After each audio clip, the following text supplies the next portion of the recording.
ऋषि मुनियों की पावन धरती, देश धर्म का नाता है। कहते सारे लोग यही हैं, गो हमारी माता है। जाग उठो ओ भारतवासी, जाग उठो ओ भारतवासी, गो पर छुरियां चलती हैं। बंद करो गो माँ की हत्या, सारी जनता कहती है। बंद करो गो माँ की हत्या, सारी जनता कहती है।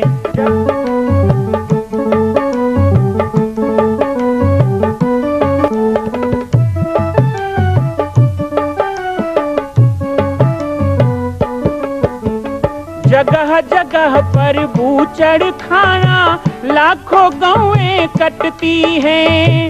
किसे सुनाए व्यथा हमारी, नैना नीर बहाती हैं। रक्षा करना गौ माता की, रक्षा करना गौ माता की, गीता ज्ञान सिखाती है। बंद करो गो माँ की हत्या, सारी जनता कहती है। बंद करो गो माँ की हत्या, सारी जनता कहती है। जय सिया राम, जय गो माता, जय गोपाल। बाबा जी की पाती कार्यक्रम में आप सभी का स्वागत है। लगातार आप सभी समसामयिक विषयों पर एवं विभिन्न सांस्कृतिक धार्मिक कार्यक्रमों के माध्यम से बाबा जी की पाती कार्यक्रम का आनंद ले रहे हैं। साथ ही माँ कौशल्या की विश्व की अद्वितीय निर्माण पाटेश्वर धाम छत्तीसगढ़ में जो हो रहा है, वहाँ की जानकारी भी आपको मिल रही है। हम भगवान शिव के रुद्राभिषेक, गौ माता के गौ संवर्धन विषय पर भी चर्चा कर रहे हैं। आज हमारे दिशा टीवी से हमारे प्रिय रवि यादव जी के साथ जो हमारा साक्षात्कार, जो हमारी चर्चा हुई, उसका प्रसारण बाबा जी की पाती में हम कर रहे हैं। आशा करता हूं इससे आपको एक अच्छी जानकारी और नई जानकारी प्राप्त होगी और पाटेश्वर धाम एवं माँ कौशल्या जन्मभूमि मंदिर की आप जानकारी प्राप्त कर सकेंगे।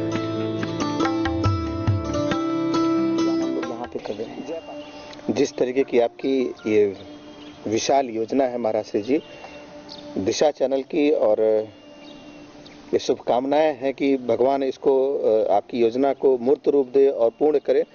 और दर्शकों, जिस तरीके से महाराज श्री जी की योजना है, निश्चित रूप से मैं ये कह सकता हूं कि आपके सहयोग के बगैर महाराज श्री जी की दृढ़ इच्छा शक्ति है जो कि मूर्त रूप इतना आज ले चुका है, लेकिन इसमें मैं यही कह सकता हूं कि आपके सहयोग के बगैर नहीं संभव है। ऐसा है महाराज श्री जी, क्योंकि लोगों का सहयोग। बिल्कुल, मैं दिशा चैनल ने जो प्रयास किया है उनके माध्यम से पूरे भारत और पूरे विश्व के लोगों को कहूँगा कि कौशल्या जन्मभूमि का जो विषय है ये छत्तीसगढ़ का नहीं है, क्योंकि हमारे छत्तीसगढ़ में एक परंपरा है कि हमारी बेटी जब शादी होके जाती है तो जब पहला प्रसव हो तो उन्हें हम मायके लाते हैं, और पहला जो बालक या बालिका का जन्म हो वो मायके में होना चाहिए। तो मुझे कहना तो नहीं चाहिए, प्रमाण नहीं है, लेकिन हम लोग मानते हैं। बिल्कुल नहीं, मैं बिल्कुल मानता हूँ कि माँ कौशल्या के बेटे राम हैं, और जब उनका जन्म हुआ होगा तो शायद 17 लाख साल पहले छत्तीसगढ़ उनको लाया गया होगा, और हो ना हो कि राम जी का जन्म हमारी भूमि में हुआ है। हमें तो ये लालच है। तो मैं सबको कहूंगा, देखिए ये जो 25 करोड़ रुपए का आज का डेट में प्रोजेक्ट है जिसमें 9 करोड़ खर्चा हुआ है, मैं बजट के बारे में बताऊं, ये कोई फंडिंग शासन का नहीं है, कोई बड़े लोग नहीं है। गरीब मजदूर, रिक्शा चलाने वाला, सब्जी बेचने वाला, खेतीहर मजदूर से लेके एक सरकारी कर्मचारी, कोई भी आप जैसा सोचने वाला या इस कार्यक्रम को देखने वाला 5100, 11,000, 21,000, 51,000 ऐसे छोटे से लेके बड़ी राशि इसमें डोनेट करता है। अभी तक 24,000 मेंबर इसमें जुड़े हैं, और हम उनको लगातार पत्र पत्रिकाओं से जोड़ के रखते हैं। और जब यह बनेगा तो मैं 16 कीर्ति स्तंभ भी इसके मंदिर के दोनों तरफ स्थापित करूंगा, जिनमें उन लोगों का नाम स्वर्णाक्षरों में अंकित होगा कि इन लोगों ने ये। इसके पीछे एक छोटा सा लॉजिक है कि भारत में बड़े बड़े मंदिर हैं। इस राजा ने बनाया, होलकर राजा ने बनाया, चौहान वंशी राजा ने बनाया, नागवंशी राजा, एक भी मंदिर बता दो, कोई प्राचीन और बड़ा विशाल मंदिर जिसको किसी प्रजा ने बनाया। ये पहली बार होगा कि जिसको पूरी प्रजा ने बनाया। 1 लाख लोगों के डोनेट से ये मंदिर बना। बालक दास का नाम हो ना हो, लेकिन तेरा वैभव अमर रहे, हम दिन चाह रहे न रहे। सबको जुड़ने का आह्वान करता हूं।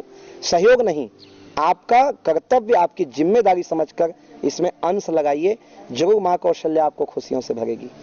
आपके पास भी एक मौका है कि सहयोग अगर आप करते हैं तो आपका भी नाम स्वर्णिम अक्षरों में यहाँ पर लिखा जाएगा। जरूरी ये नहीं होता है कि स्वर्णिम अक्षरों में लिखा जाए, ये मेरा भाव है महाराज जी।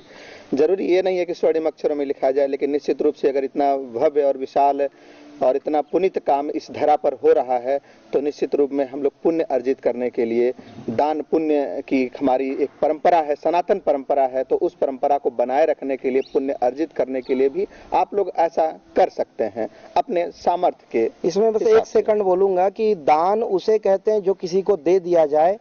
आप यहाँ जो भी देंगे आप ही के लिए जमा होगा और आपके कई पीढ़ियों तक लोग उसे देखेंगे, इसलिए ये दान भी नहीं योगदान कहलाएगा। जी महाराज जी, सहयोग, योगदान। अब अगर हम आपको देश और दुनिया में लोग जानते ही हैं और खास करके मैंने देखा है कि पूरे छत्तीसगढ़ में गौसेवक के रूप में बहुत बड़ा नाम है आपका, तो इसके प्रबंधन की अगर हम बात करें महाराज जी, मैं प्रबंधन शब्द का इस्तेमाल कर रहा हूँ। जी जी जी। तो इसके प्रबंधन की क्या व्यवस्था है, क्या योजना है?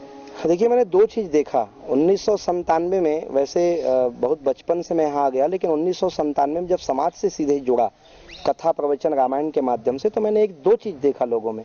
लोग जो बोलते हैं वो कर नहीं रहे हैं, और जो कर रहे हैं उसे बोल नहीं पा रहे हैं।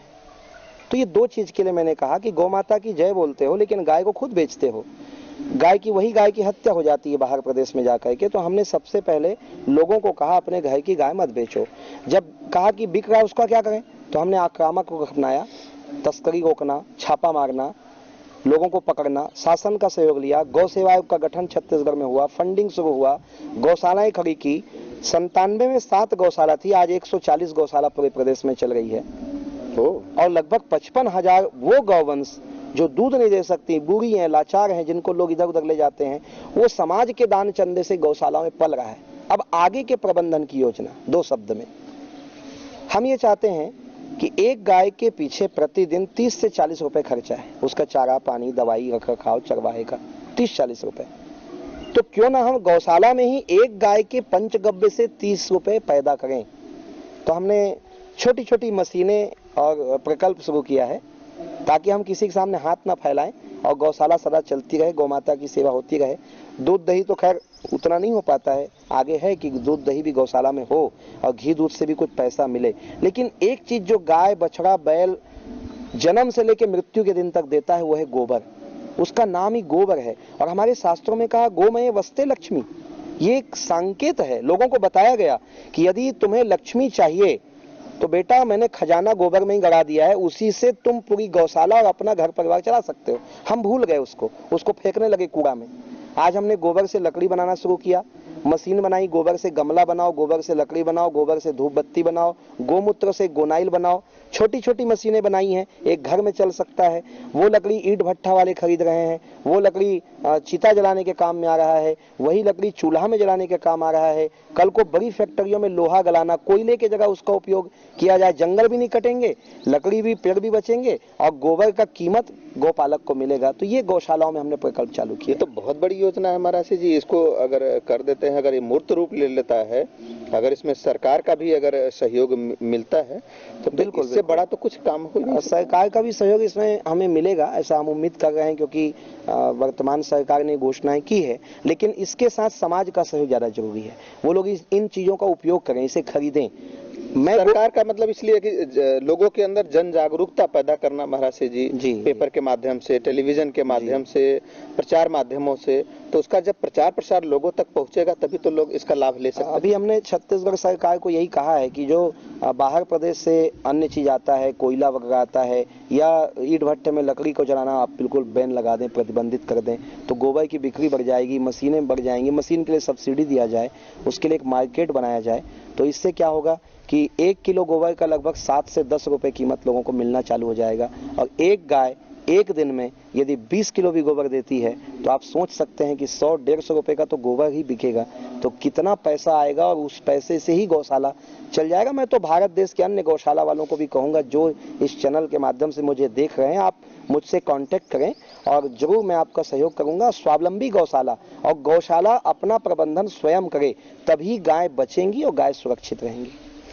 मुझे तो लगता है कि अगर इस जो महाराज से जी जिस प्रबंधन जिस योजना की बात कर रहे हैं, अगर ऐसा हो जाता है, मैं एक ग्रामीण पृष्ठभूमि का रहने वाला हूं, तो मैंने ये देखा है, ये पूरा देश अगर सुन रहा है तो वो सहमत होगा कि आज गायों की स्थिति हम देखते हैं, बछड़ों की स्थिति देखते हैं, जब तक वो दूध देती हैं तब तक तो वो बांधे रखते हैं, उसके बाद उनको छोड़ देते हैं।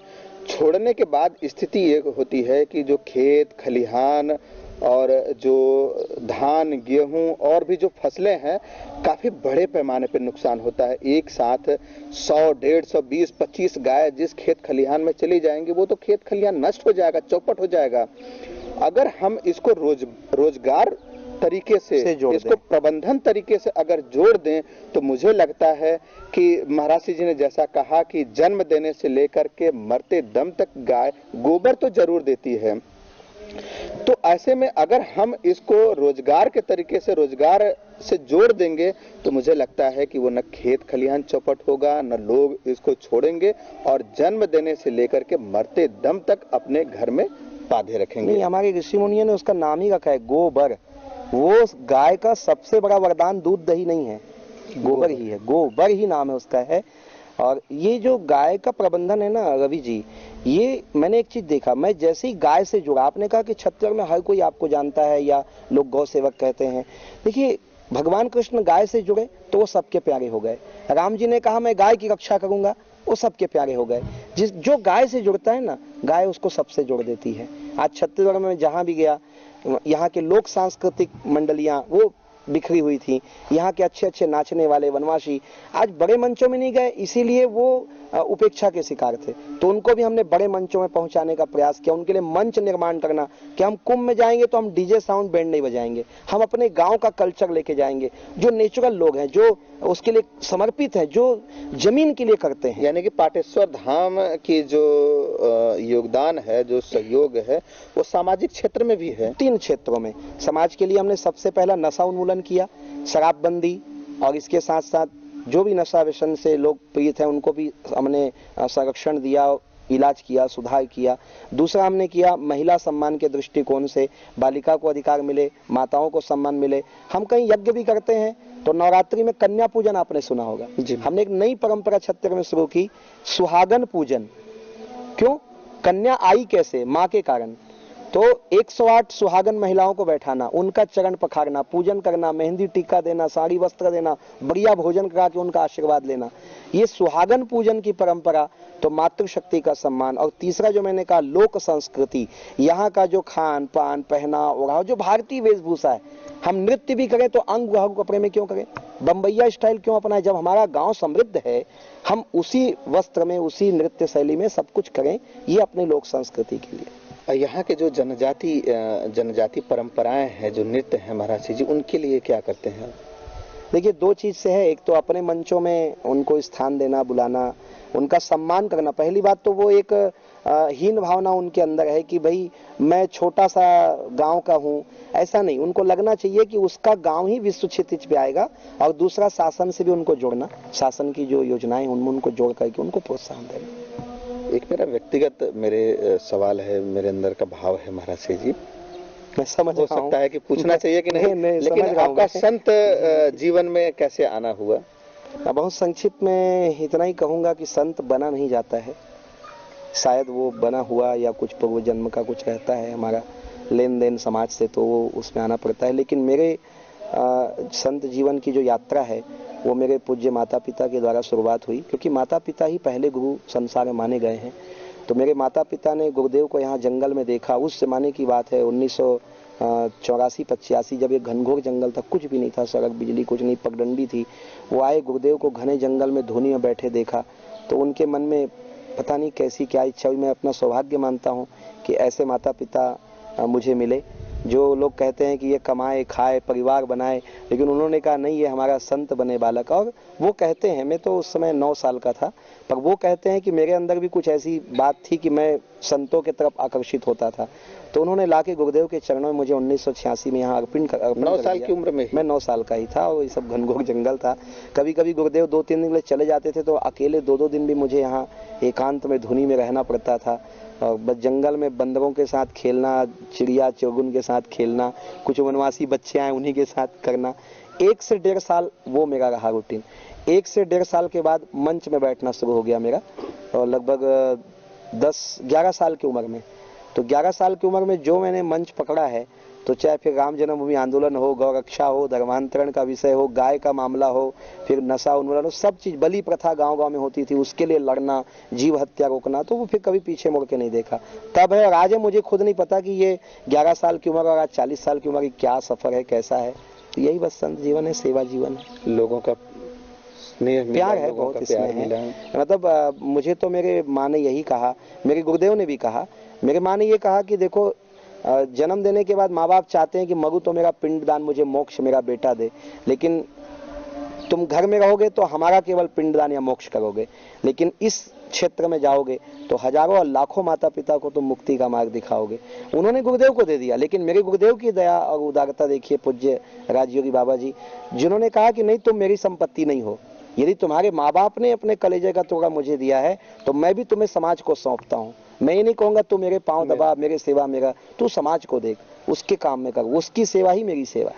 तो मुझे माता पिता गुरु दोनों का बहुत ये मिला, और जनता तो है ही, और आप सब लोग हैं। हम दिशा वार्ता कार्यक्रम में आप सबके बीच में जो मूर्धन्य संत विद्वानों के बीच में एक चर्चा पर चर्चा जो करते हैं, उसमें कभी हमने अपील ये नहीं की कि आप लोग सहयोग करें, लेकिन मैं पूज्य महाराज श्री जी को पिछले 8-10 वर्षों से तो मैं व्यक्तिगत रूप से जानता हूँ, यहाँ पर आया हूँ, देखा हूँ, और जिस जंगल की बात कर रहे हैं उसको हमने खुद अपनी आंखों से देखा हुआ है, और महाराज श्री जी के प्रकल्पों को देखा हुआ है। इनके जो सादगी है, जो सरलता है, जो सहजता है, उसको हमने जिया है, अपनी आंखों से देखा है।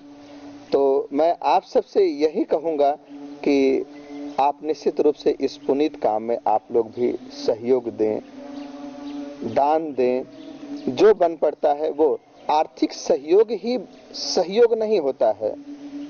हो सकता है कि आपके पास आर्थिक सहयोग नहीं हो सकता, पैसे खुद आपके पास नहीं हो, लेकिन आपकी इच्छा हो और कुछ सहयोग करने की, अर्थ के अलावा भी, तो वो भी आप लोग सहयोग कर सकते हैं।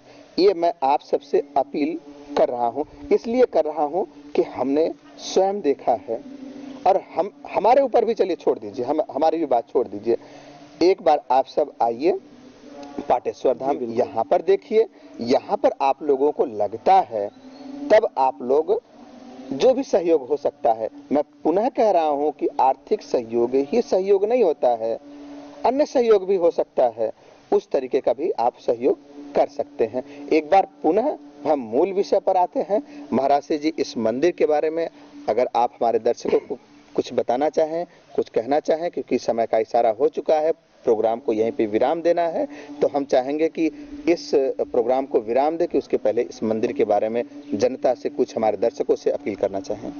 देखिए, कोई भी व्यक्ति जब कुछ करता है तो उसका जो फ्रंट होता है, वो फ्रंट को बहुत आकर्षक रखना चाहता है। मैं आप लोगों को आकर्षित करने के लिए कुछ भी नहीं रखा हूँ कि मेरे मंदिर का कोई बहुत बड़ा लोगो है, मोनो है, मेरा कोई कुछ है, कुछ भी नहीं विशेष। लेकिन जो आकर्षण केवल मेरे लिए नहीं, आपके लिए भी है, जो आपको खुद यहाँ आकर्षित करेगा, मुझे विश्वास है, वो है पराम्बा जगदम्बा माँ कौशल्या, भगवान राम की माँ। विश्व के लिए एक ऐसा धरोहर है, एक ऐसा महापुरुष और भगवान जिसको जन्म देने वाली माँ, और उसकी पावन जन्म हुई बन रही है। तो मंदिर के बारे में बहुत कुछ कहा जा सकता है, मंदिर बहुत जगह बनाए जा सकते हैं, लेकिन ये पूरे भारत का अद्वितीय, एकमात्र और विश्व का पहला माँ कौशल्या जन्मभूमि मंदिर का जो निर्माण है, इस निर्माण को देखने के लिए आप सबको मैं जरूर आमंत्रित करूंगा, और मैं ईश्वर से प्रार्थना करूंगा कि इस निर्माण में, निर्माणकर्ता में आपका, आपके परिवार का भी नाम जरूर जुड़ जाए। मैं किसी को भी नहीं छोड़ना चाहता, आपने कहा छोटा या बड़ा, मैं तो कहता हूँ गिलहरी ने 2 रेत के कण भी डाल दिए तो वो अमर हो गया। तो क्या इस कृति में हम भी अमर हो सकते हैं? तो जरूर आप सभी लोगों का स्वागत रहेगा। पाटेश्वर धाम में साधन कम है, लेकिन फिर भी आप लोगों को इस कम साधन में भी मैं आमंत्रित करता हूँ, आए, देखें, उचित लगे, जुड़ें और लोगों को जोड़ें, ऐसा सबसे अपील करता हूँ। मैं आ रहा था इस जंगल में महाराज जी तो एक घोंसला देखा और एक चिड़िया को देखा, और चिड़िया एक पतले पतले से जो घास होता है तिनके को ला करके उस घोंसले का निर्माण जी जी जी करते हुए हमने देखा। तो उसी तरीके से एक तिनका भी आपका सहयोग एक बड़ा मूर्त रूप दे सकता है। बिल्कुल। ये धुनी है महाराज जी जो यहाँ पर ये अखंड जल रही है, अखंड धुनी जी, इसकी क्या एक लोग बहुत दूर दूर से देखिए दर्शन करने जो क्या होता है ना कि हमारे हिंदू धर्म में सबसे पवित्र अग्नि को माना गया, और अग्नि की स्थापना या अग्नि प्रज्वलन, दीप प्रज्वलन से ही सब कुछ प्रारंभ होता है। अग्नि को जीवन का रूप भी माना गया है, प्राणस्य अग्नि कहा गया। तो हमारे संत परंपरा में तो खैर धुनी तपते हैं, धुनी में बैठते हैं, लेकिन अखंड धुनी की परंपरा भारतवर्ष में बहुत कम जगह है जो अखंड चल रही है, और उसके लिए बहुत साधना, तपस्या और सेवा की जरूरत भी पड़ती है। तो पूज्य गुरुदेव ने यहाँ 2 ही तीर्थ बनाया, एक जल और एक अग्नि। जल का कुंड है स्वर्ण गंगा कुंड, जिसका जल कभी नहीं सूखता और पवित्र पावन है, और दूसरा अग्नि धुनी मैया का दर्शन जो अग्नि रूप में विराजमान है। उसमें लकड़ी डालते रहते हैं, धुनी प्रज्वलित रहती है, प्रतिदिन पूजा पाठ, यज्ञ, आहुति, हवन उसमें होते रहता है। उनका ही दर्शन, उनको ही भोग लगाकर यहाँ अन्न भंडारा जो कुछ है वो चलता है। तो इसलिए साक्षात देवता तो यही है, अग्नि, जल, धरती, वायु, जिसको हम भूल करके भगवान के उन रूपों में भटक रहे हैं जिसको कई लोगों ने पैदा कर दिया है या हमको भ्रांति किया गया। तो संत यही चाहते हैं कि आप प्रकृति से जुड़े, वह भी प्रकृति के पूजन का प्रतीक है अग्नि का पूजा या धुनी की स्थापना। ये छत्तीसगढ़ माँ कौशल्या की ही धरती नहीं है, ये तो सबरी की भी धरती है। ये सबरी का जन्म है, यहाँ वल्लभाचार्य जी का जन्म हुआ है।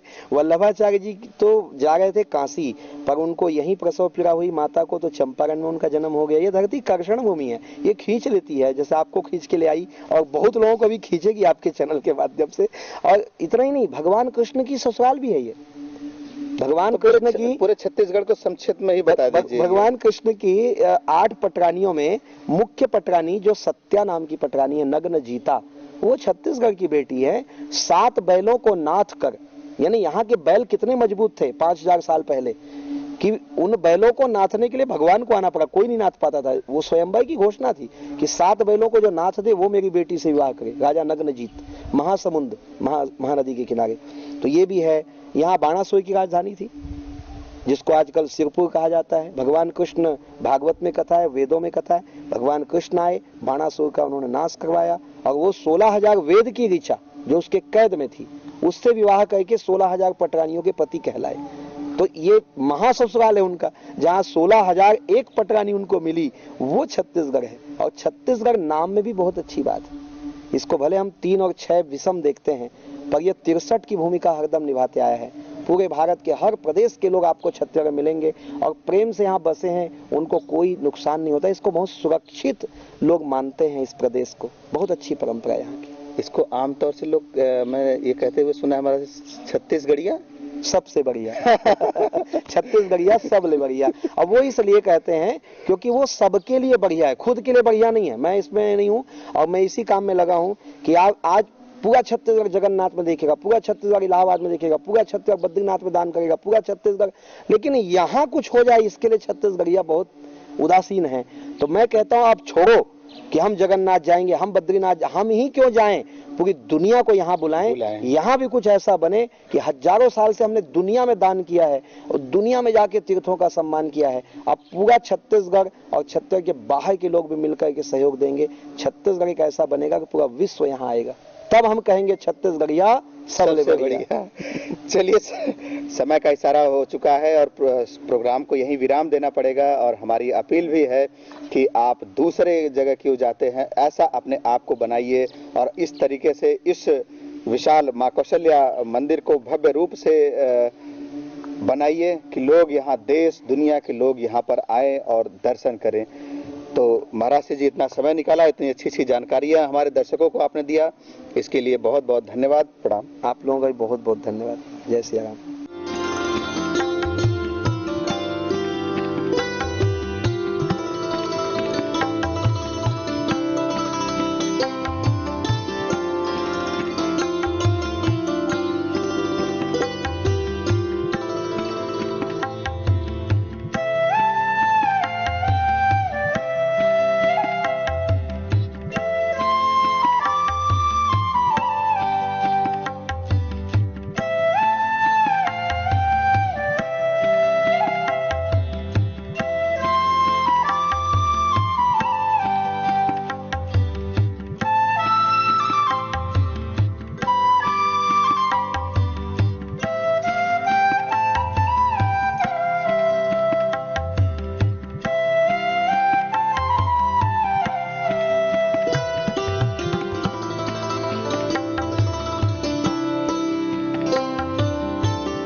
के बालोद जिला में स्थित है पाटेश्वर धाम, जहां विश्व का अद्वितीय मां कौशल्या जन्मभूमि मंदिर निर्माण एवं 10,000 गायों के लिए श्री हनुमान नंदीशाला गौ अभ्यारण्य की स्थापना की जा रही है।